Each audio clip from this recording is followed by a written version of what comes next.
Now I'm going to get straight to it. What happened in 2008 was devastating to the average person.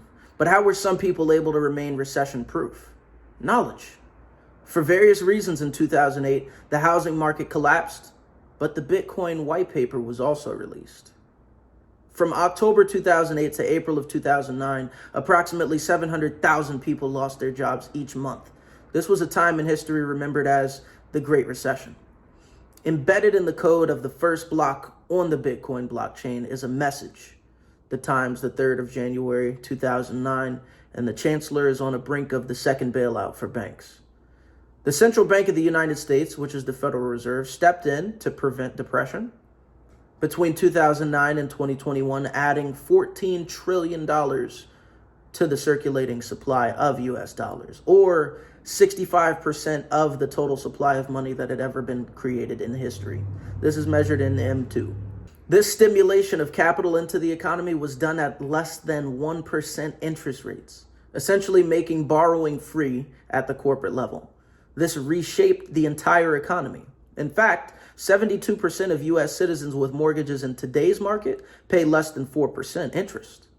In 2020, when the sickness hit, people were forcefully unemployed and a large number of businesses had to close their doors.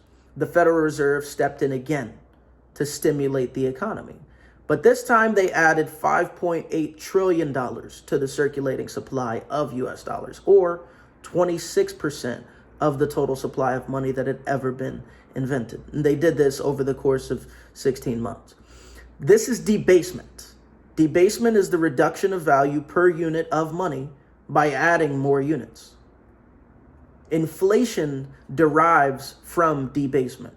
As a result of mass unemployment, economic injection, and the stimmy checks, people actually had excess cash.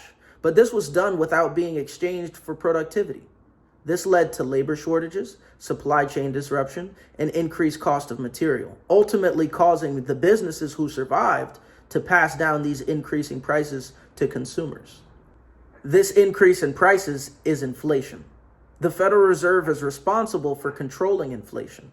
In efforts to tame inflation, as a result of them expanding the dollar supply, they raised interest rates at the fastest pace in history.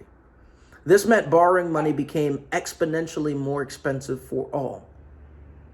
The rise in interest rates has a lagging effect on the consumer level, usually taking between 12 and 18 months to show up. But the first interest rate hike was well over 18 months ago, in March of 2022. And so as a result of inflation, the economy tightens because the cost of living increases. When the cost of living increases, debt goes up because wage growth does not keep up. The US had a debt ceiling crisis in January 2023, where they extended the debt ceiling to 2025. This was the 78th adjustment of the debt ceiling since its creation. And since then, consumer credit card debt has crossed an all-time high of over $1 trillion. US debt has crossed $34 trillion. And the United States government has been borrowing an average of $20 billion daily. We are now past the peak of the sickness and people have returned to work, but the housing market is tightening, the stock market is correcting, and the job market is getting tougher. This is because now there is an oversupply of employees, and as businesses are looking to maximize their margins, they look at the value of revenue per employee and find that they have a number of employees that are not optimal in the advancement of the company. This results in hiring freezes, layoffs, or both. This is what a tightening economy looks like.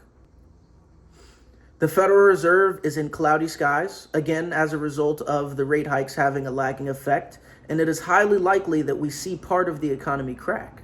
But before it goes to shit, the Federal Reserve will have to step in and add money to the circulation to preserve U.S. global status.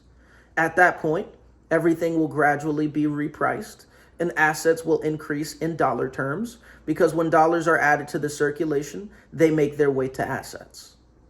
This is a cyclical process, and it's been happening for over 80 years. You have two choices, win or lose. But Bitcoin, with its finality of scarcity and global ability to be a sovereign bearer asset, which I'll get into in another video, is designed to increase in value as countries debase their currencies. In Nigeria, one Bitcoin equals over 20 million Naira. In Argentina, one Bitcoin equals over 9 million pesos. In Jamaica, one Bitcoin equals over 4 million Jamaican dollars. But in America, we're operating in US dollars. So I come to you today expressing that over the next 6 to 8 months, as the economy gets tighter, income security is critical. Once income is secured, acquire assets. It's when the money printer turns on that Bitcoin and other assets increase and we multiply our wealth. It is not when they finish printing money that the smart money enters. Smart money enters at undervalued prices. It is when they finish printing the money and the bottom feeders enter or join the game that the smart money exits. Remember, the punishment for lack of knowledge is debt. I'll be back, but thank you for tapping in. Like, comment, and subscribe. And no, this was not financial advice. Peace.